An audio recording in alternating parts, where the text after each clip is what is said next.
बिस्मिल्लाहिर्रहमानिर्रहीम। अस्सलाम वालेकुम नाज़रीन, सिटी न्यूज में आप देख रहे हैं प्रोग्राम सफदर वसीम के साथ। नाज़रीन, हमारे प्रोग्राम का ज्यादातर फोकस मुल्क की सियासी सूरत हाल, अंदरूनी और बैरूनी मामलात पर डिस्कस करना। मुल्क की सियासत आजकल बहुत ज्यादा गर्म है। आजकल इसमें बड़ा करंट आया हुआ है। एक तरफ हुकूमती नुमाइंदे होते हैं तो दूसरी जानिब अपोजिशन बरसर बेकार होती है। लेकिन मुल्क की सियासत का इस्तेहकाम उसी वक्त है जब अपोजिशन और हुकूमत दोनों तरफ से बर्दाश्त करने की सकत हो, दलाइल, हकाइक और मंतक के साथ जवाब दे। तो यही सियासत की एक खूबसूरती होती है। इस वक्त गवर्नमेंट को जहां मुश्किलात का सामना है, वहीं अपोजिशन की तरफ से प्रेशर का सामना करना पड़ रहा है। लेकिन पीटीआई की हुकूमत इस सूरत हाल से बखूबी निमट भी रही है। ये सियासत, ये मुल्की मामलात में जो तनाव है, ये उसी वक्त ही बेहतर हो सकता है जब अपोजिशन और हुकूमत एक पेज पर आए। अगर इख्तलाफात दोनों जानिब होते हैं और किसी मामलात में कोई मसला होता है तो अपोजिशन का काम होता है तनकीद करना, जो मुल्की मसाइल हैं उनको हाईलाइट करना, और हुकूमत का काम होता है कि इसको सब्र और तहम्मुल के साथ इनको सुने और उनका हल निकालें। लेकिन जहां पर कुछ मामलात हमें मुल्क की सियासत में ऐसे देखने को मिलते हैं कि हुकूमत जो नुमाइंदे हैं अपोजिशन को दो बदो जवाब देने को तुले होते हैं। यही तरीका फिर अपोजिशन का भी है कि वो सिर्फ तनकीद बराए तनकीद कर रही है।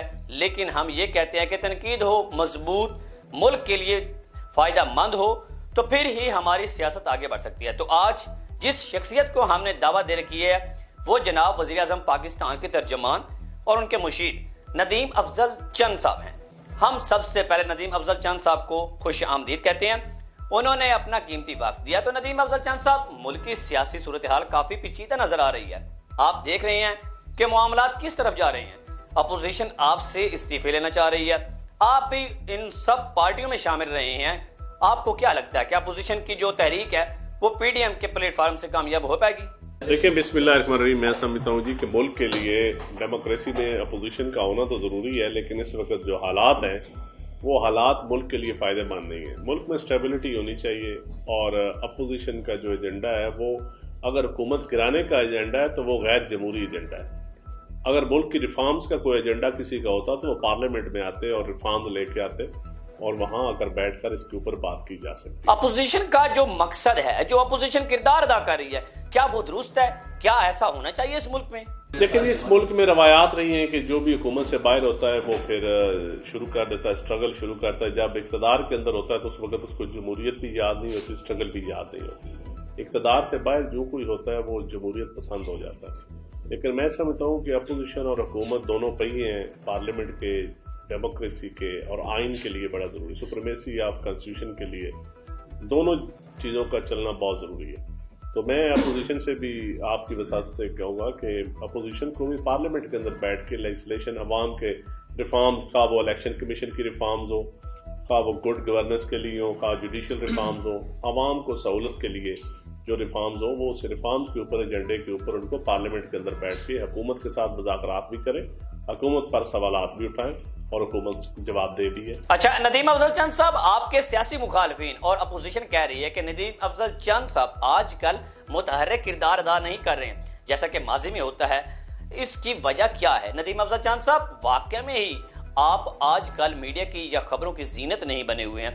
इसका मेन रीजन क्या है? देखिए, मैं मेरे वालिद साहब कोरोना में थे, मैं उनकी वजह से महीना डेढ़ उनके साथ रहा हूँ। अदरवाइज मैं एक्टिव होता हूँ, जब जरूरत होती है मैं उसी वक्त ही जाता हूँ। अब टीवी पे जा जाके वो पहले वाला शौक नहीं रहा इतने साल, तो प्रैक्टिकल हल्के में भी टाइम देना होता है, लेकिन मैं एक्टिव हूँ अपने सतह पे। अच्छा, अब हम अवामी मसाइल की तरफ चलते हैं। तो इस वक्त मुल्क में सबसे बड़ा जो मसला चल रहा है वो महंगाई का है। गरीब या मुतवस्सित तबका के जो लोग हैं वो दो वक्त की रोटी को खाना भी उनके लिए मुश्किल है। गवर्नमेंट दावे करती है कि हम महंगाई पर काबू पा लेंगे, लेकिन अमली तौर पर मैदान में ऐसा कुछ होता हुआ नजर नहीं आ रहा है। तो ये हुकूमत क्या कर रही है? वज़ीर आज़म साहब जिस चीज पर नोटिस लेते हैं वही आसमान को छूने लगती है।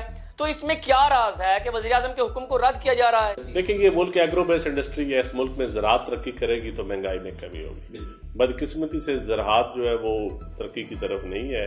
जब किसान की फसल ज़्यादा हो जाती है तो फिर कुछ ड्यूटियाँ लग जाती हैं, वो एक्सपोर्ट में कमी बैन लग जाता है। जिस तरह आजकल सिंध का प्याज और टमाटर पे एक्सपोर्ट पे बैन है। तो मैं समझता हूँ किसान को पैसा मिलेगा तो वो काश्त करेगा, और जब किसान खुशहाल होगा तो कंज्यूमर भी खुशहाल होगा, دیہات کا غریب آدمی بھی خوشحال ہوگا اور پھر شہر بھی خوشحال ہوں گے۔ اچھا دیکھیں، نئے سال میں حکومتیں ہمیشہ عوام کو ریلیف کی صورت میں تحفہ دیتی ہیں، لیکن افسوس یہاں نئے سال کی خوشی میں عوام پر مہنگائی کے بام گرائے گئے، پیٹرولیم مصنوعات کی قیمتوں میں بے تحاشا اضافہ کیا گیا۔ کیا یہ عوام کے ساتھ ظلم نہیں ہے کہ پہلے بھی عوام کو کورونا کی وجہ سے جو ہے وہ کافی پریشان ہے اور اب یہ مہنگائی؟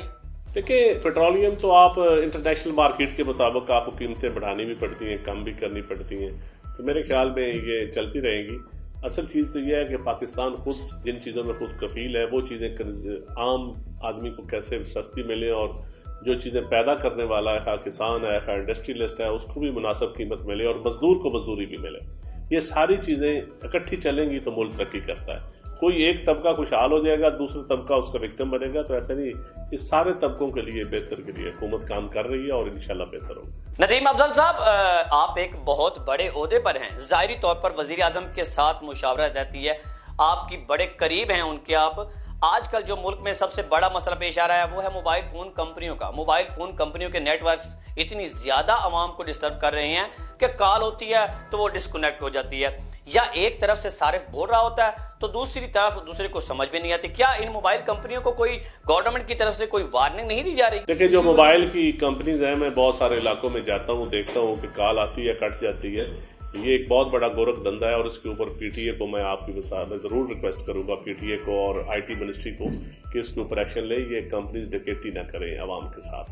اچھا، سنا ہے کوٹ مومن سے سرگودا سے سیلم والی اور شاہ نگڈر اور جھنگ تک موٹر وے کا کوئی منصوبہ شروع کیا جا رہا ہے، جس منصوبے کے لیے وزیر اعظم پاکستان نے سگنیچر بھی کر دیے ہیں۔ کیا ایسا کوئی منصوبہ ہونے جا رہا ہے؟ اور اگر ہونے بھی جا رہا ہے تو اس منصوبے کے سنگ بنیاد پر تختی لگوانے کی صورت میں رکوانے کی بھی جو ہے ہمارے سننے میں آیا کہ کوشش کی جا رہی ہے، اس میں کیا صداقت ہے؟ چیزوں پہ فیزیبلٹی بن رہی ہے، بہت ساری چیزوں پہ ہو رہا ہے کام، لیکن ابھی جب فائنلائز ہوگی تو پھر انشاءاللہ جب فائنلائز ہوگی تو پتہ چلے گا آپ کو۔ میں آپ کو عوام میں باتیں نہیں کر سکتا۔ جی بہت شکریہ ندیم افضل چاند صاحب، آپ نے اپنا قیمتی وقت دیا۔ ناظرین، آج کی ہماری نشست ندیم افضل چاند صاحب سے رہی ہے۔ ہم نے ہر ممکن کوشش کی ہے کہ اپنے ناظرین کو حکومتی موقف سے آگاہ کیا جائے۔ ندیم افضل چاند صاحب نے ہر موضوع پر ہم سے بات کی ہے، انہوں نے مدلل قسم سے جواب دیے ہیں، تو ہم امید کرتے ہیں کہ حکومت عوامی مسائل پر جو ہے غور کرتے ہوئے ان مسائل سے نمٹنے کا بنیادی کردار ادا کرے گی۔ اسی کے ساتھ ہی اپنے میزبان صفدر وسیم کو اجازت دیجیے۔ اللہ نگہبان۔